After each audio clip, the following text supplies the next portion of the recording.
Hey guys, I'm Cindy Palm. I hope you enjoy the highlights from Tesla's Battery Day. If you like what you see while you're watching, don't forget to give it a like. Well, I mean, this is definitely a new approach. We got the Tesla drive-in movie theater, basically. And there's a little bit more, in addition to the battery stuff, we got a little few extras as well. So I think you'll really like what we have to say on batteries. The battery stuff we're going to talk about is truly revolutionary and essential to Tesla's goal. There are problems as you make cells larger. And this was the challenge that our team set our sights on to overcome. And we did. We came up with this tabless architecture that maybe you've heard about. The distance that electron has to travel, is just much less. This is a big deal. People that really know cells, this is a massive breakthrough.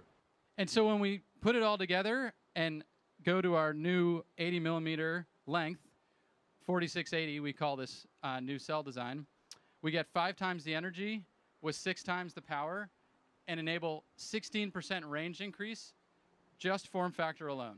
And you can see nickel is the cheapest and the highest energy density, and that's why increasing nickel is a goal of ours and really everybody's in the battery industry.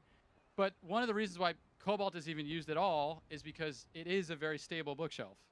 And the challenge with going to pure nickel is stabilizing that bookshelf with only nickel. And that's what we've been working on with our high nickel cathode development, which has 0 cobalt in it. Leveraging novel coatings and dopants, we can get a 15% reduction in cathode dollar per kilowatt hour. Yeah, it's a big deal. The front and rear of the car is a single piece, and then that then interfaces to what we call the structural battery, where the battery for the first time will have dual use. The battery will both have the use as an energy device and as structure. This is absolutely the way things are done. In the early days of aircraft, they would carry the fuel tanks as cargo. Then somebody said, hey, what if we just make the wing tanks, what if we just make the fuel tank in wing shape? So all modern airplanes, the fuel tank, your wing is just a fuel tank in wing shape. This is absolutely the way to do it. Range increase, we're unlocking up to 54% increase in range for our vehicles and energy density for our energy products.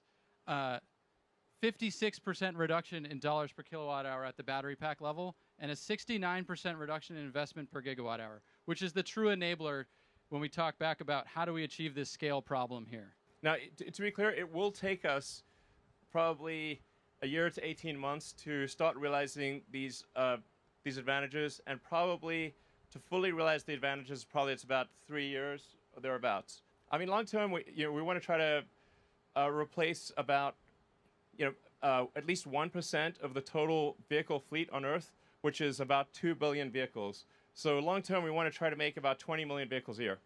What does it mean for what does this mean for our future products? We're confident that long term we can design and manufacture a compelling $25,000 electric vehicle.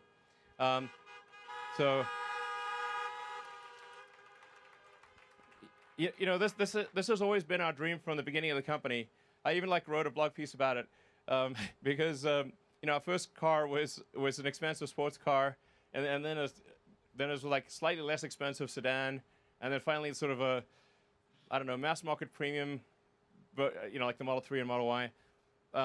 But it was always our goal to try to make an affordable electric car, and I think probably, like I said, about 3 years from now, we're confident we can make a very compelling $25,000 electric vehicle that's also fully autonomous. How does the ICE industry look like for in the future? Well, I don't think there will be an ICE industry long term. So yeah. I mean, well, I guess there might be a few things that are it's a curious thing. There's still some steam engines made somewhere, but they're just basically sort of quirky collector's items. I mean, that will be the future of the internal combustion engine car. We really try to tell these companies, hey, you really need to do this, or you won't exist in the future. But they don't believe it, So I mean, we've talked until we're blue in the face. What are we supposed to do? But we really are hopeful that other companies will also do what we're doing, and that will make a sustainable future come sooner. basically Tesla is aiming to be the best at manufacturing of any company on Earth. This is the thing that's actually most important in the long run. I think, just from a company standpoint and from basically achieving sustainability as fast as possible. But I think also for long-term competitiveness, eventually every car company will have long-range electric cars. Eventually every company will have autonomy.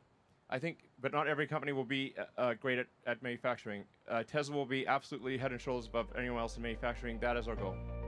Thanks so much for watching. I'm Cindy Palm. So what did you think about Tesla's big day? Did it live up to your expectations? I will be doing a full story about the significance of Battery Day and what this means for the future of the auto industry. So you can watch out for that in the coming days. A big shout out, as always, goes out to my patrons, including my Patreon producer, Nino Johnny.